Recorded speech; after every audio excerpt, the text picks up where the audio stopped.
Imagine waking up strapped to a hospital bed, voices whispering around you, and suddenly your mind doesn't feel like your own anymore. This wasn't a nightmare. This was America's darkest secret.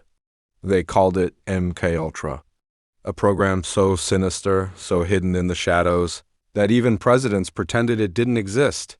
The Central Intelligence Agency, the very institution sworn to protect, had turned its gaze inward, not on foreign enemies, but on its own people.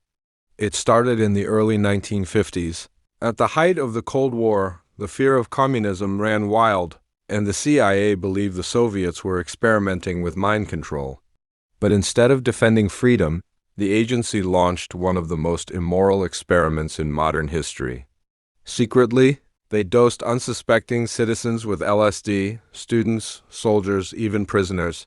People who thought they were in safe hands became test subjects in a nightmare laboratory. Some never even knew they were being experimented on. Imagine having a drink at a party, only to wake up in a haze of hallucinations, your reality shattered, while CIA doctors scribbled notes about how long it took for you to break. The betrayal ran deeper. Hospitals, universities, and even mental institutions cooperated in silence, handing over patients to be used like lab rats.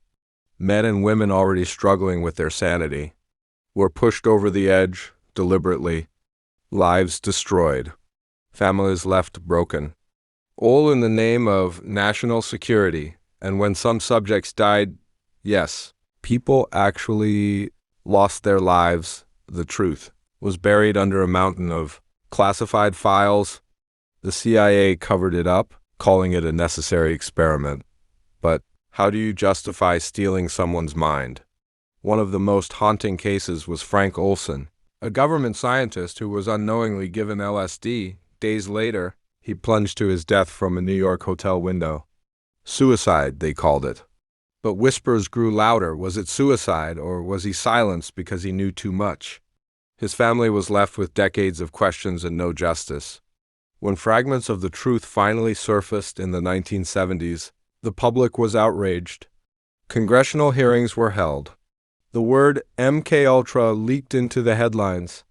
But by then, the CIA had already destroyed most of the files. What remained were just scraps, shadows of something far darker than we'll ever fully know. Even today, the scars remain. Survivors have spoken out, broken voices describing lost years, shattered memories, and the feeling of never truly owning their own thoughts again. And perhaps the most terrifying question is this: if the government once played God with human minds, what stops them from doing it again? MKUltra wasn't just a program. It was a betrayal of trust, a war waged on the human spirit.